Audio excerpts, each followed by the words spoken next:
Hey people, welcome to my top 25 supernatural anime. I understand and aware that there are perhaps a lot more better shows out there, however I unfortunately haven't watched all the supernatural anime out there in existence, so my sincere apologies for not watching enough to your own personal liking. So smack that like button now and let the video commence. Yuma Queen Mary was a huge disappointment as an adaptation from the manga, but personally it was enjoyable to an extent for a rushed 12 episode show. The concept for Yuma Queen Mary is interesting with our protagonist Yumaji, who can perceive the aura of people's dreams, which enable him to foresee the dreams that very person will have. Following up, we have Mary, the girl from the dream world, who's looking to get back to her home, which echoes through every single demon she meets, which honestly can get a little annoying. As an overall, Yuma Queen Mary offers something vastly different than most anime, something quite original, even more so with some of the show's plots twists, but definitely an anime worth trying out and reading the manga further on to pursue the deep story this series has to offer.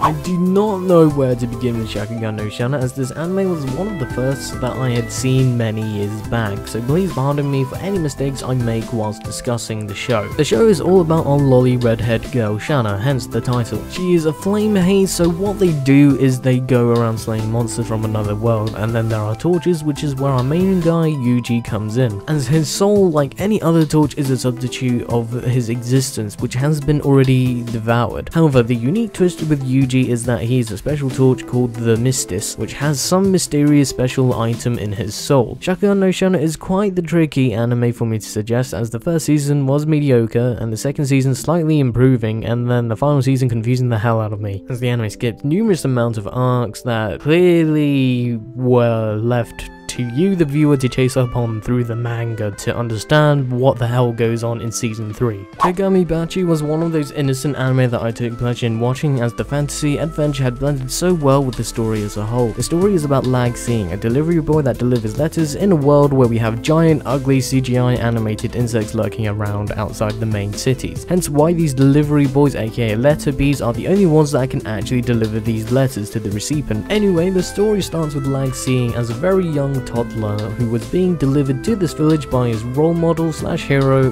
Gorsh, a letter B. Despite their rocky introduction and not seeing eye to eye, eventually after they go their own ways, Lag then decides to become a letter B like Gorshu. Then when he finally becomes a letter B, turns out Gorsh has disappeared, and then we essentially follow Lag on his journey of delivering letters, which come with a somewhat touching story behind each delivery. Lukaku City Actors is an anime that held a lot of promise with the developments of its characters, which were well executed. However, the build-up did not satisfy the appetite for what I thought was to come. If you watched my top winter anime video, you'll see that I was expecting a second season for it to wrap up. Unfortunately, the end felt a bit rushed, since this series for the most got you invested into these characters that all shared ocular powers that had different abilities from the other. You may be thinking, why am I suggesting Lukaku City Actors if I wasn't pleased with the end result? To be honest, I enjoyed the journey and backstories we had gotten from character to character within the story, whilst connecting the whole group we have here. Just because I wasn't satisfied with the end result doesn't necessarily, in my opinion, contradict the great pleasure I had from observing the powers that each individual had and their own backstory thrown into it. But the end does significantly have an impact on how strongly I would recommend Lukaku City Actors, as most people are sensitive to how a show ends, it's all depending on what they think of the show overall, over the enjoyment they had felt throughout the vast majority of the show. Kyokai no Kanata was one of those animes that I was really pumped for, as it was a first to see Kyoto Animation take action in adapting a supernatural series. And you know how I like to see studios branch out of their comfort zones, very much like Production IG and Madhouse. The atmosphere we have here with Kyokai no Kanata is set in this dark fantasy world, despite how juxtaposed the art for KyoAni is designed for the characters. The story revolves around two people. First, the very kawaii small girl Mirai, who can manipulate her blood to the shape of a sword to slay Yomu to get money, which proves to be very difficult for her, as you see like right at the start. Then we have Akihito, who is half human and half Yomu. His only speciality seems to be able to recover, which of course enables him to be reckless without regard of what is dealt to him. As an overall, Kyokai no Kanata was one of those adaptations that could have been much more, but was held back due to the constraints of its length and KyoAni's strong will to show how cute their art is. But the show won't let you down if you are looking for a mix of cuteness, comedy, and something action. I hope you found at least one show that tickled your fancy. If not,